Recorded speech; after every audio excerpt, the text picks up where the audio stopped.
bare, it's naked, it's thirsty, and it's running a fever. Cuts the velocity, and that's what you want. That stops the compaction. If the paddock above it is still continuously grazed and compact, you're not going to stop the water in this last 10 feet. A bit skeptical in going areas like this. It's winter over here, so it's hibernation season for snakes. That's probably it, I reckon. When you lay the armour down, like I keep saying, the armour is for protection, not only for the soil, the compaction, but also to stop heating the ground. G'day folks, Jason and Nick here from the other farm. Nick's in the paddock there, she'll come up in a minute and join us. As you can see, it's very overcast today, so we're expecting rain either tonight, late tonight.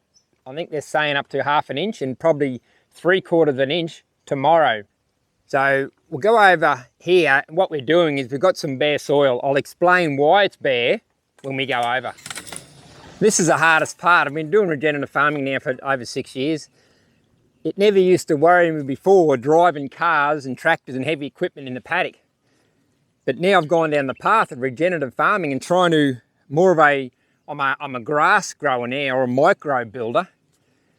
It hurts me every time I've got to do this and open a gate and take heavy machinery across this paddock, because what you're trying to do is build fresh topsoil, keep it aerated, keep the microbes happy so you can hold water retention.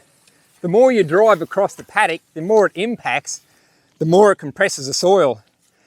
And I find myself now, I cringe every time I'm doing what I'm doing, driving across this paddock, knowing that the cows will be coming here next, and this is the pasture they're going into. You already see there's 2 track marks, and I've only been across this twice now in the last couple of months doing work in the paddock, and that's laid all that down, so you're starting to compress that soil and lose the grass.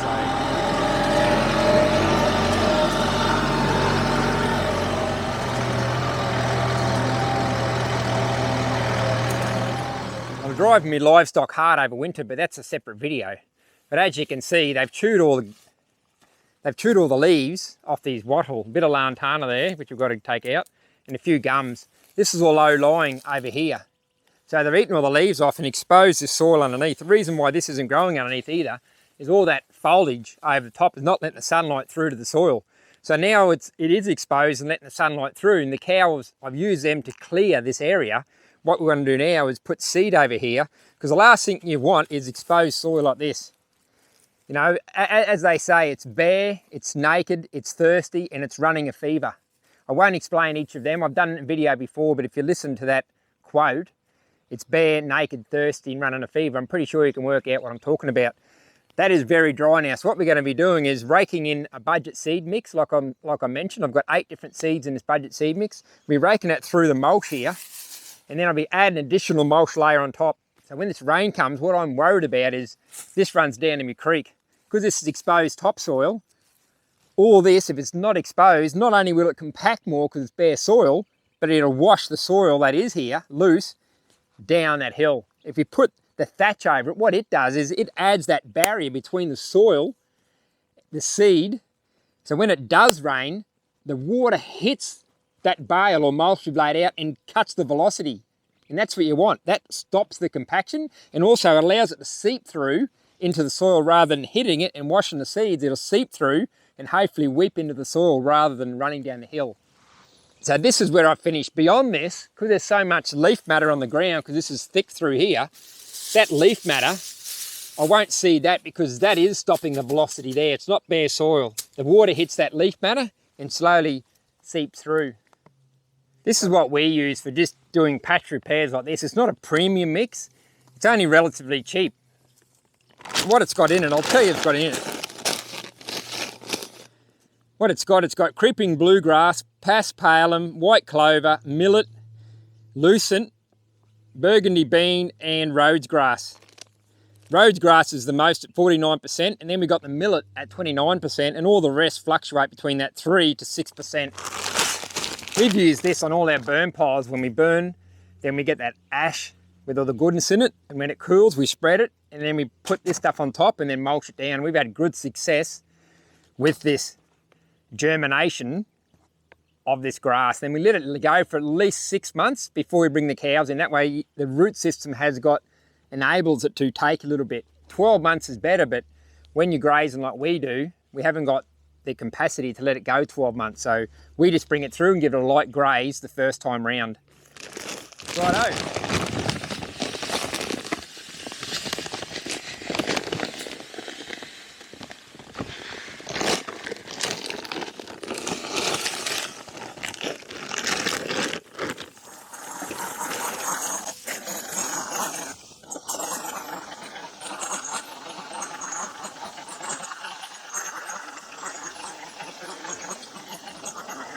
This has got a pretty good span on it. Goes at roughly about 1.5 metres.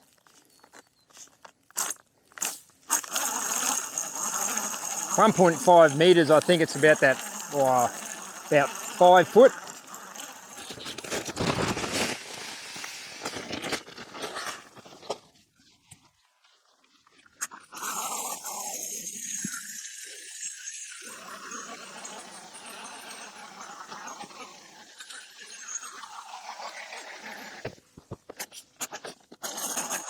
Yeah, I'm going to do a little bit here.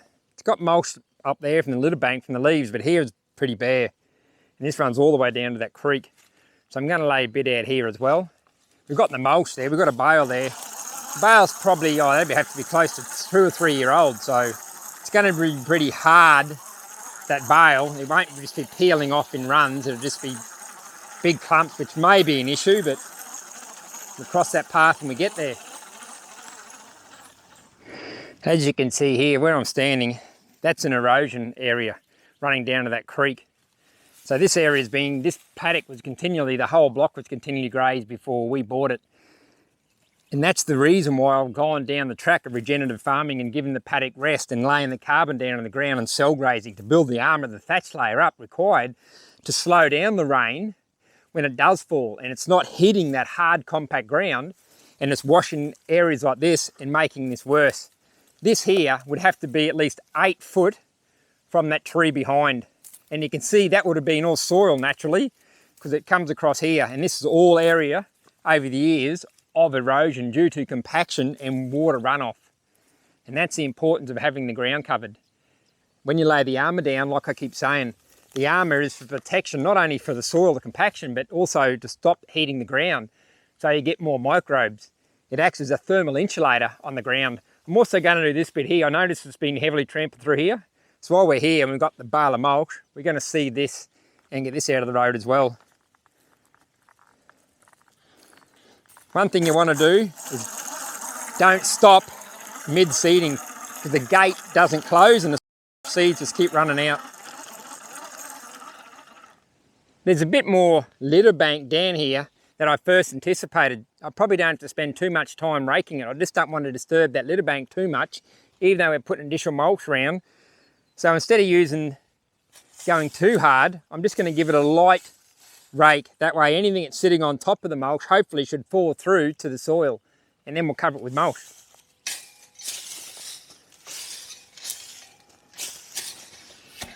The area I'm most concerned about is here where this bare soil is running down this hill.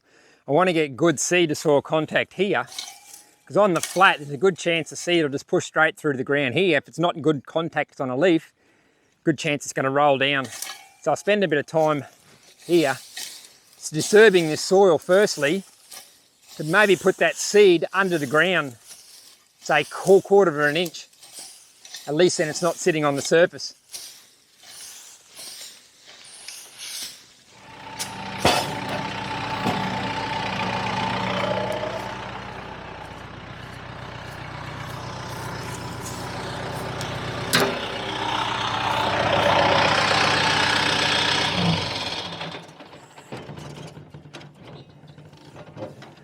Right, ready?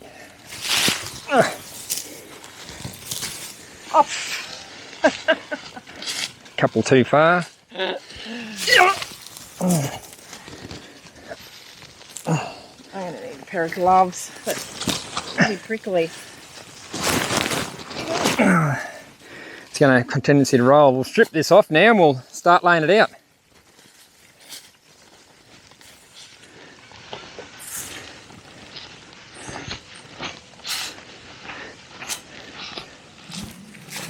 This is where we've got to be careful using this because it's about 3 years old.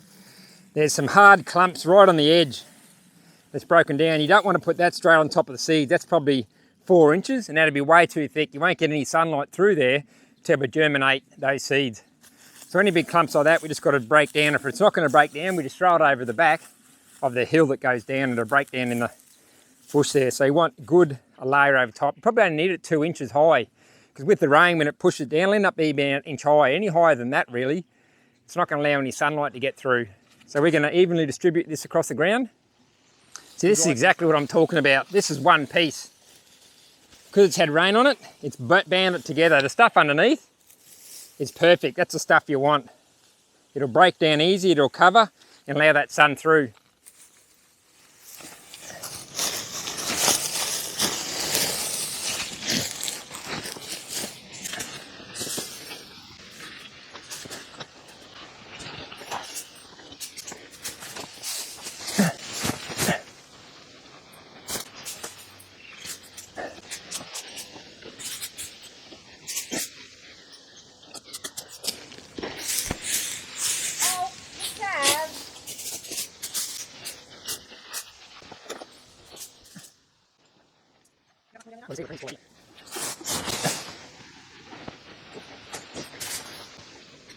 So we finished now, we'll go for a quick look. There's the fence line.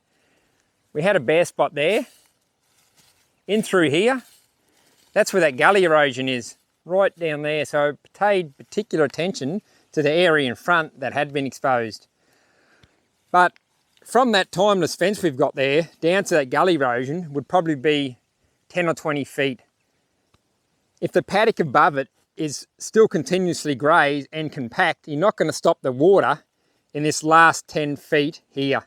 Hence why we need to start working, or we have been working on this pasture above it to slow the flow.